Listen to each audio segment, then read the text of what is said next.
What's good YouTube, Ben here, welcome to the next video on the channel. In this one I'm going to show you how to get the Master Sword in Tears of the Kingdom. Let's get into this.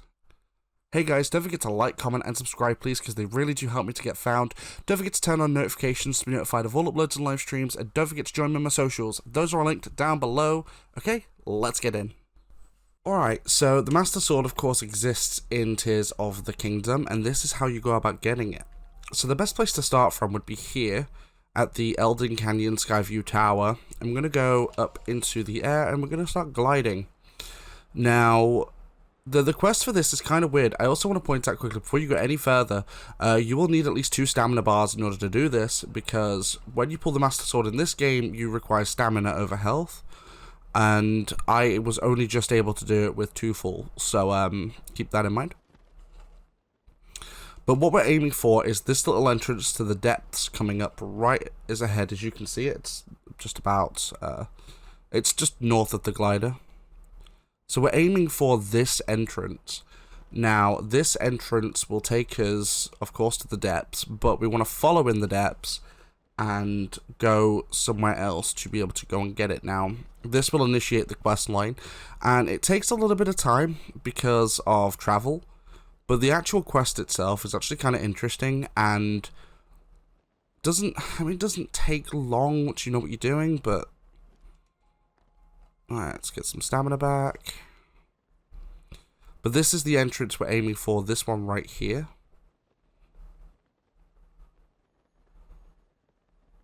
So we're just going to keep following along until we land.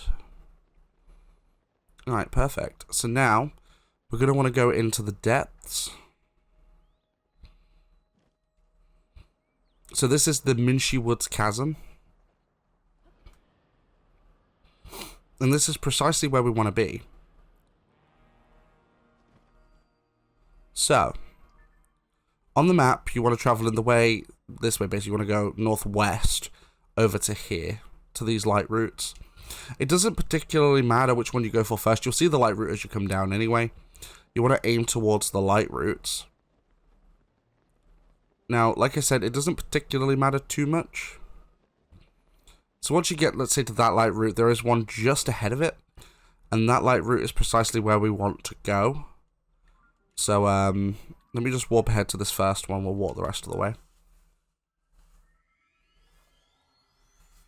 But that first light route is where you want to end up. And then you'll end up going to the second one as well.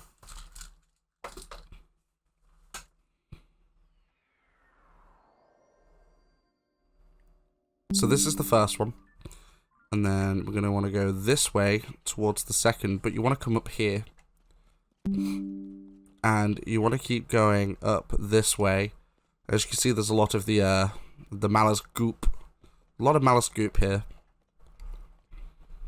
So just be forewarned of that as well. You will probably lose one of your hearts doing this, but you might not. It depends. And whether you have any gloop resistant armors or anything.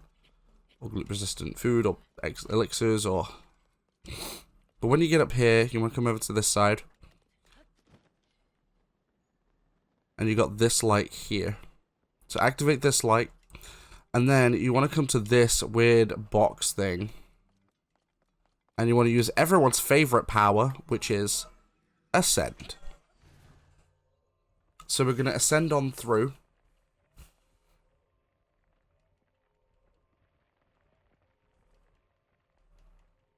It does take a hot minute because you do have a way to travel.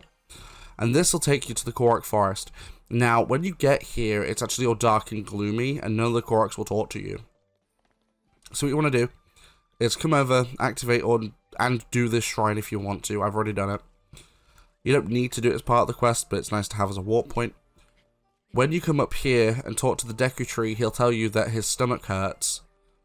So, because his stomach hurts, you actually want to go inside of the Deku tree. So, just go back down to the bottom. Go through into here. Now, there is a statue right here that you can use, of course, to gain an extra stamina or whatever. And then when you've done that, you want to come down into this chasm. Now, when you come down into this chasm for helping the Deku tree, it's helpful to note that this is all full of the goop, and one of those monsters comes out with the 5 arms. When you take out all 5 arms, you will have a battle with Phantom Ganon on your hands. He can be quite tough, but take him out. Once you've done that, warp back out. So we'll warp out and go back to the shrine. Now, you don't actually have to beat the shrine to get the warp point. As long as you open it, you'll have it. So just warp back out. You don't need to stay down there. Once you've beaten Phantom Ganon, you don't need to stay down there any longer.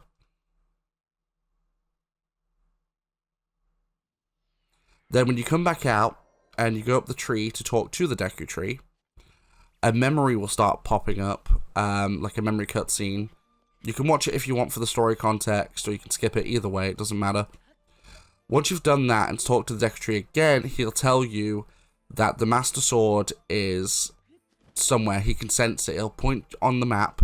There'll be a yellow marker, and the yellow marker will start moving. That's good, because that means you can go after the Master Sword now. So you'll go back to the Eldin Canyu Skyview Tower. By the way, I'm also going to note in the description of this video, below my links, like each step in order. That way you guys know exactly what, because guides like this can be a bit confusing. So those bullet points will be on the description as well. Once you've gotten back to the Skyview Tower, check on your map, and around here will be the Master Sword dot moving. Now, if you go up to the top, there'll be a dragon flying around. You know, one of those legendary dragons from like Breath of the Wild, because they do exist in this game too. One of them will be flying around this section of Eldin, and when you can get to it, fly to it, land on it, and the Master Sword will be in its head. You have to hold A, which starts draining your stamina. For me, it took 2 bars. And once you've done that, cutscene will play, and you get the Master Sword. So let me know in the comments down below if this guide helped you out. Don't forget to like, comment, subscribe, turn on notifications, and join me on my socials. Those are all linked down below. And I'll catch you guys in the next one.